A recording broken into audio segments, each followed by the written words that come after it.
চরমোনাই, পিসাব, শায়েক এখন হয়তো তাদের রিয়ালাইজেশন আসবে যে কত বড় ভুল হয়েছে জোট থেকে বের হয়ে, সেটা নিজেদের জন্যও অপরের জন্যও। দেখুন কি কাজটা করলেন আপনারা, চরমোনাই, পীর সাহেব, শায়েক, বিশেষ করে এই শায়েক আপনি ফয়জুল করিম সাহেব কি কাজটা করলেন। আপনি জোট থেকে বের হয়ে নিজেও জিততে পারলেন না, অপর ভাইকেও আপনি জিততে দিলেন না, পা ধরে টেনে নামালেন। এই কাজটা দেশবাসী হয়তো এটা সাফার করবে নেক্সট টাইমে, ভবিষ্যতে সেটা ভবিষ্যৎ বলে দিবে যে কি সাফার মানুষ করবে। তো দেখুন আপনি সিট পাবেন ভাই একটা, কিন্তু 143 সিটে এ গ্রেড দেখিয়ে 80 থেকে 100টা আসন দাবি করে বসে জোটটা ভেঙে দিয়ে আপনি বহু মানুষ, আমি বিশ্বাস করি বহু মানুষ এই ইসলামী আন্দোলন জামাত জোট থেকে বের হয়ে যাওয়ার কারণে অনেক মানুষ এই জোট থেকে মুখ ফিরিয়ে নিয়েছে।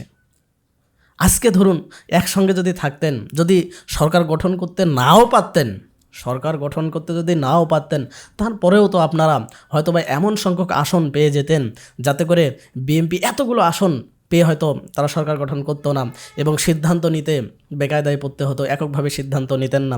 তো আজকে কি হলো, আপনাদের এই ভুল বোঝাবুঝি, এই আসন ঠেলাঠেলির কারণে কি হয়ে গেল, দেশবাসী হয়তো এটার জন্য সাফার করবে।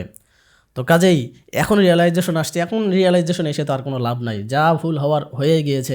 একটা কথা মনে রাখুন, এদেশের মানুষ দেখুন অনেক জায়গায়, আমি যেটা দেখলাম অনেক জায়গায় চরমোনাইয়ের ভোট এত কম, সেখানে হয়তো তাদের মুরিদের সংখ্যা ভোটের চেয়ে অনেক বেশি, কিন্তু দেখেন মুরিদ হয়েও পীর সাহেবের দলকে ভোট দেয়নি তারা। তো এদেশের মানুষকে মানে আপনি ওইভাবে জাজ করতে পারবেন না। আপনি মনে করেছেন যে আমাদের মুরিদের সংখ্যা অনেক বেশি, অনেকগুলো হয়তো সিট পেয়ে যাব, দেখুন কি হইলো, একটা সিট পেয়ে গেলেন মাত্র সারা দেশ মিলে। 143টা সিটের এ গ্রেড দাবি করলেন, সেখানে ধরেন আপনি উপরের 43 বাদে দিলাম, 100টা সিট তো পাবেন, কিন্তু পেলেন একটা, মাত্র একটা। তো এই কারণে সেইটা দাবি করে আপনার জোট থেকে বের হয়ে গেলেন। কি কাজটা হলো, নিজেও জিততে পারলেন না, জামাতকেও টেনে ধরলেন। তো কাজেই এই মাসুল আপনাদেরকেই দিতে হবে ভাই, যারা আপনারা রাজনীতি করেন। আমরা সাধারণ মানুষ, বিএনপি জয়ী হয়েছে, বিএনপির জন্য অগ্রিম শুভকামনা। আমরা বিএনপির জন্য দোয়া করবো, আল্লাহ তাআলা যেন বিএনপির মাধ্যমে দেশের উন্নয়ন করে, যুবকদের উন্নয়ন হয়, জাতির উন্নয়ন হয়, অর্থনৈতিক উন্নয়ন হয়, সামরিক উন্নয়ন হয়। এই আশা, এই দাবি, আল্লাহ তাআলার কাছে এই দোয়া আমাদের থাকবে। সুতরাং ভুল থেকে শিক্ষা নেন, এই আকিদাগত ঠেলাঠেলি বাদ দিয়ে সবাই এক কাতারে এসে দাঁড়ান আগামীর জন্য। এখন যা ভুল হয়েছে ওইটা তো আর ফেরত আসবে না। সুতরাং আগামী দিনের জন্য প্রিপারেশন নেন, প্রিপেয়ার্ড হন আপনারা। অনেক প্র্যাকটিসিং মুসলিমও কিন্তু আপনাদের এই ঠেলাঠেলির কারণে আপনাদের পাশে থেকে সরে গিয়েছে। তো সুতরাং দেশের মানুষকে বোঝার চেষ্টা করুন। শুধু অনেকগুলো মুরিদ জনসভায় অনেকগুলো মানুষ আছে জন্য মনে করলাম যে আমি মনে হয় জয়ী হব, সারা দেশে মনে হয় জয়ের বন্যা বয়ে দেব, আসলেই তা নয়। এদেশের মানুষ এখনও মার্কা দেখে, বেশিরভাগ মানুষ মার্কা দেখে ভোট দেয়।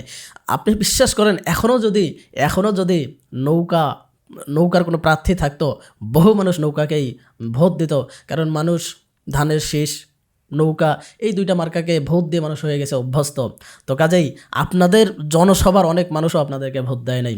তো কাজে এখান থেকে আমরা শিক্ষা নেই, কারণ এই ভুল করেন আপনারা, কিন্তু এই ভুলের খেসারত দিতে হয় পুরো একটি জেনারেশনকে।